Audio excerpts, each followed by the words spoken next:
Assalomu alaykum hurmatli talabalar. Men Renessans ta'lim universiteti sport faoliyati kafedrasi o'qituvchisi Urinova Dilfuza Shukrullayevna. Bugungi darsimiz anatomiya. Mavzumiz gavda skeleti, bosh skeleti.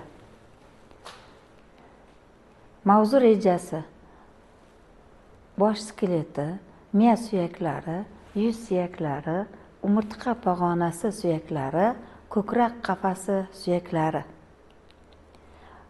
Umumiy suyaklarning tuzilishi bugungi rasmimizda ko'rsatib turibdi. Umurtqa pog'onasi bir-birining ustida joylashgan alohida umurtqalar yig'indisidan tashkil topgan bo'lib, bular bo'yin umurtqalari 7 ta, ko'krak umurtqalari 12 ta, bel umurtqalari 5 ta, dumg'oza umurtqalari 5 ta va dum umurtqalari 4 ta 5 ta bo'ladi. Voyaga yetgan odamda umurtqa va dum umurtqalari birlashib, alohida dumg'oza va dum suyagini hosil qiladi.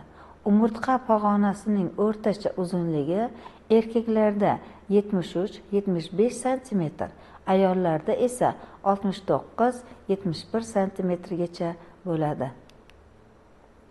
Mana bu suyaklarimizning tuzilishi umurtqa pog'onamizning alohida va butun ko'rinishdagi ega bo'lgan suyaklar hisoblanadi. Har bir suyak orasida esa plastinkalardan tashkil topgan.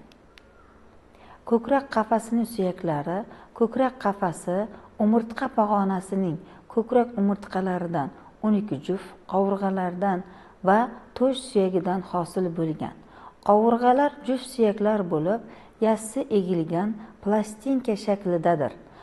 Qovurg'ada 2 ta qism, tanasi va 2 uchi bo'ladi. Qovurg'alarning orqa qismi suyakdan oldingi qismi tog'aydan tuzilgan. Yuqoridagi 1-7 juft qovurg'alar bevosita oldingi uchi tog'ay qismidagi suyagiga birikadi va haqiqiy yoki chin qovurg'alar deb ataladi. Mana bu umurtqa pog'onamizning yon tomonidan ko'rinishi. Yuqorigi jag' 2 ta, pastki jag' 1 ta, dimoq 1 ta, tanglay 2 ta, burun 2 ta, til osti 1 ta, burun yo'li 2 ta, ko'z yoshi 2 ta, yonoq 2 ta suyaklardan tashkil topgan. Ensa suyagi miya qutisi orqasining pastki qismida joylashgan tog' suyakdir. U 4 qismdan: asosiy, 2 ta chetki va palla qismdan tashkil topgan. Bu 4 tala qism katta ensa teshigiga atrofida bo'lib, uni o'rab turadi.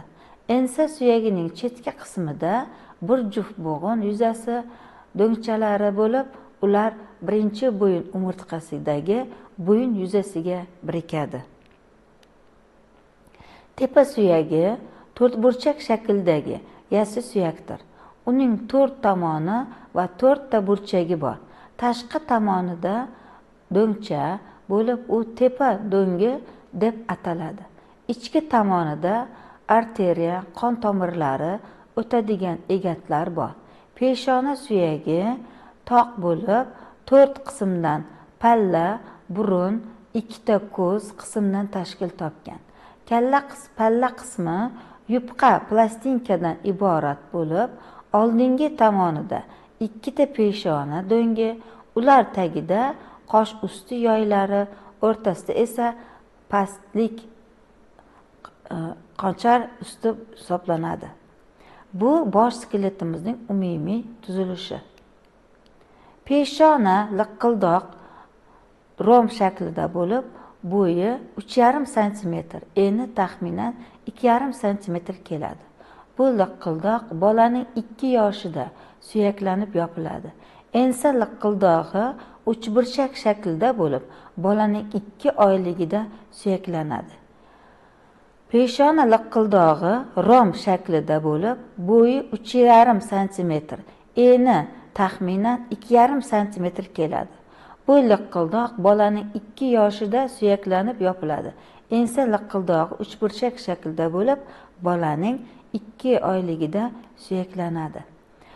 Bu skeletimiz bosh skeletimizning yuz qismi va yon tomondagi ko'rinishi hisoblanadi.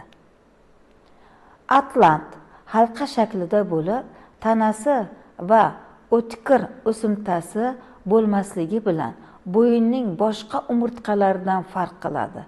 Atlantda orqa va oldingi yoylar bo'lib, ularda oldingi va orqa do'mboqlar bor.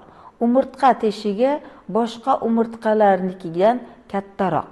Ko'krak qafasi suyaklari 12 juft qovurg'a, to'sh suyagi va 12 ta umurtqa kiradi.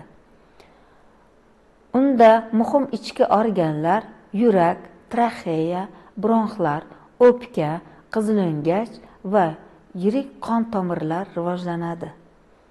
To'sh suyagi, ya'ni to'sh yassi toq suyak bo'lib, dastasi, tanasi va xanjarsimon o'simtasi bor. Odamning 20-25 yoshda bu qismlar bir-biri bilan suyakli bo'lib, birikib, yaxlit to'sh suyagi hosil qiladi. Dastasining yuqori tomonida bo'yinturuq uyug'i bo'lib, uning 2 yonida qovurg'alar birikadigan chuqurcha bor. To'sh suyagining o'simtasi xanjarsimon, ayrisimon yumaloq bo'lishi mumkin.